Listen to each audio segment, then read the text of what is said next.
வணக்கம் மக்களே, இன்னைக்கு நம்ம வீட்ல இறால்ல புட்டு செய்ய போறோம். எப்படி செய்யலாம்னு பார்க்கலாம் வாங்க. கேஸை பற்ற வச்சுக்கோங்க.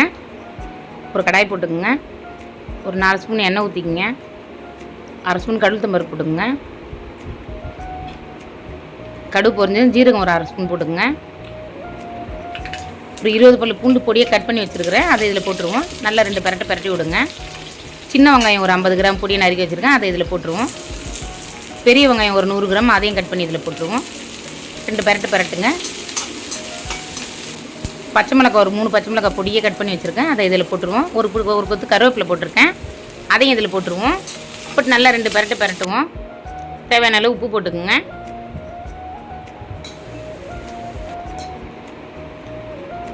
ஒரு 1/4 ஸ்பூன் மஞ்சள் தூள் போட்டுக்குங்க. 1/2 ஸ்பூன் கார மிளகாய் தூளுங்க, மிளகாய் வத்தல், அதையும் போட்டு 2 பரட்டுங்க. பரட்டிட்டு இந்த வேக வச்சு உப்பு மஞ்சள் தூள் போட்டு வேக வச்சுருக்க இறாவை பொடியை கட் பண்ணி வச்சுருக்கேன், அதை இதில் கொட்டிடுவோம். கொட்டி நல்லா 4 பரட்டுங்க. என்ன வேக வச்ச இறதா, அதை பற்றி ஒன்றும் இல்லை. ஒரு 5 நிமிஷம் தான் வேக வச்சுருக்கேன் தண்ணி ஊற்றி. நல்லா இந்த இறாவெல்லாம் ஓரம் தள்ளிட்டு ஒரு 3 முட்டையை உடச்சி அதை நடு சென்டரில் ஊற்றிக்கிங்க.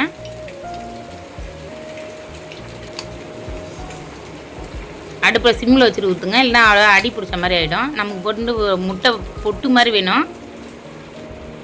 அந்த முட்டைக்கு தேவையான உப்பு போட்டுப்போம். அதில் நல்லா 2 கலருங்க. அவ்வளோதான். இப்போ எல்லாத்தையும் போட்டு நல்லா 2 பரட்டிடுங்க. பரட்டி நல்லா உதிரியாக வரும்போது பாருங்க, மிளகுத்தூள் 1 ஸ்பூனு, அதை இது மேலே தூவி விட்டுருங்க. தூவி விட்டு நல்லா சூப்பராக 2 பரட்டுங்க. பரட்டிட்டு பொடியை கட் பண்ணி வச்சுக்கிற கொத்தமல்லியை நல்ல மலைச்சாரல் போல் தூவி விட்டு நல்லா 2 கிண்டிடுங்க. அவ்வளோதான், இறால் புட்டு ரெடி. எக்கு இறால் புட்டுங்க, ரொம்ப சூப்பராக இருக்கும் சாப்பிட்றதுக்கு.